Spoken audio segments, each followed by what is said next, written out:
করলা ভাজি কে কে এভাবে করেন আমাকে একটু কমেন্টে জানাবেন তো। অনেকে তো আছে যে একবার পেঁয়াজ কষিয়ে তারপরে মশলা দিয়ে তারপরে করলা ভাজি করে। আমি না একদম সহজ উপায়ে করি, কিন্তু কেন জানি অনেক মজা হয়। সেই চিন্তা করে আমি করলা ভাজি আর কখনোই কিন্তু আগে মশলা দিয়ে কষিয়ে তারপর সুন্দর করে করতাম, কিন্তু এখন মনে হয় করলাটা আমি কেটে তারপরে ধুয়ে নেই। ধুয়ে আলু করলা একসাথে ধুয়ে তারপর আমি ফ্রাই প্যানে দিয়ে তারপর তেল দিয়ে দিই। তেলের পরে একটু হলুদের গুঁড়া দিয়ে আর লবণ দিয়ে আমি রান্নাটা করে নিই। আসসালামু আলাইকুম। আপনারা কি এভাবে করেন নাকি অন্যভাবে করেন? আমাকে একটু কমেন্টে করে জানাবেন। আর আমার ভিডিওটা যদি একটু ভালো লেগে থাকে তাহলে অবশ্যই একটি লাইক দিয়ে কন্টিনিউ করবেন। করলা ভাজির মধ্যে অবশ্যই একটু তেল বেশি দিতে হয়, কারণ এটা তো পানি ছাড়া রান্না করতে হবে। করলাটা সিদ্ধ হতে হবে, আলুটা সিদ্ধ হতে হবে। সেই চিন্তা করে করলার মধ্যে একটু তেল বেশি করে দিয়ে তারপরে রান্নার পরে আপনারা ইচ্ছা করলে তেলটা একটু কড়াইটা ফ্রাই প্যানটা একটু কাত করলেই কিন্তু তেলটা এক সাইডে চলে আসে, তখন আমরা বাটিতে উঠিয়ে নিই। আর এটাই আমি করে থাকি। আর দেখুন করলা ভাজিটা এত নরম হয়েছে, আলু আর করলা, যে খাওয়ার সময় আমি শুধু করলা ভাজি দিয়ে ভাত খেয়েছি। আজকে চিকেন দিয়ে ঢ্যাঁড়স রান্না করেছি, ডাল রান্না করেছি আম দিয়ে, কিন্তু কেন জানি করলা ভাজি দিয়েই শুধু ভাত খেয়ে নিলাম। আমার করলা ভাজি এত প্রিয়, ঢেঁড়স ভাজি এত প্রিয়, আমি সবসময় এই ভাজি জাতীয় জিনিসটা আমার কাছে খুব ভালো লাগে। আর আজকে সন্ধ্যার দিকে আমার হাজব্যান্ড কিছু জিনিস এনেছে রান্নাঘরের জন্য, ভাবলাম আপনাদের সাথে একটু শেয়ার করি।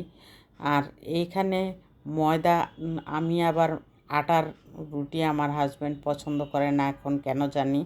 আগে সারা জীবন খেয়েছি আটার রুটি, কিন্তু এখন ময়দা দিয়ে খেতে খেতে প্রায় 2 থেকে 2.5 বছর যাবৎ শুধু ময়দা দিয়েই প্লেন রুটিও খাওয়া হয়, পরোটাও খাওয়া হয়।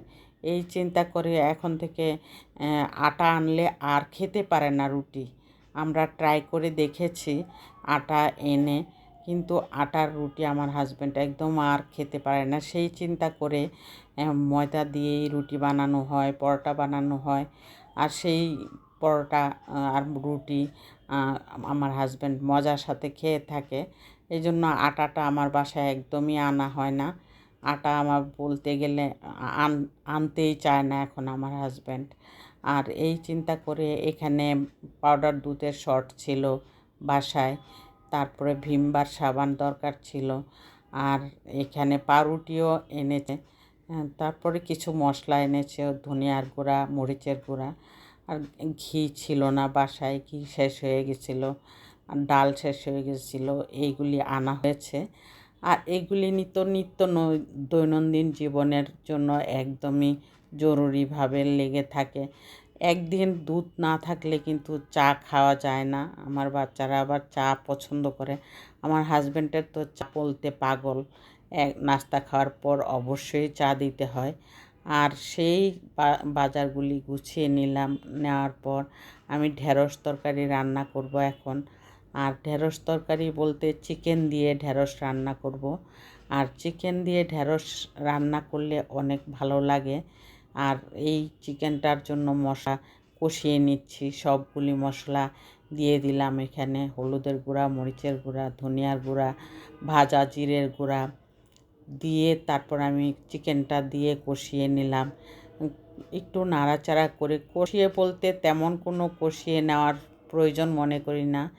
চিকেনটা তো নরম থাকে, ব্রয়লারের চিকেন, সেজন্য আমি ঢেঁড়সটাও চিকেনের সাথে একসাথে দিয়ে নাড়াচাড়া করে কিছুক্ষণ নাড়াচাড়া করার পর অল্প একটু পানি দিয়ে দিব যাতে ঢেঁড়সটা সিদ্ধ হয়।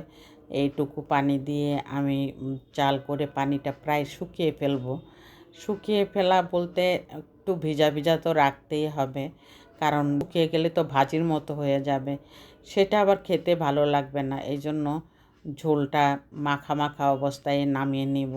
ঢেঁড়স দিয়ে কিন্তু এইভাবে চিকেন রান্না করলে ঢেঁড়সটা কিন্তু বেশি নাড়াচাড়া করা যাবে না, কারণ ঢেঁড়স অল্প সময়েই কিন্তু সিদ্ধ হয়ে যায়।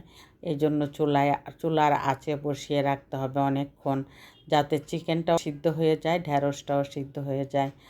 আর আমার ভিডিওটা যদি আপনাদের কাছে ভালো লেগে থাকে তাহলে অবশ্যই একটি লাইক দিয়ে কন্টিনিউ করবেন, আর সাবস্ক্রাইব করে অল বাটনে প্রেস করে রাখবেন। আজকের মতো আমি ভিডিওটা এখানেই শেষ করছি। আর আপনারা ভালো থাকবেন। আল্লাহ হাফেজ।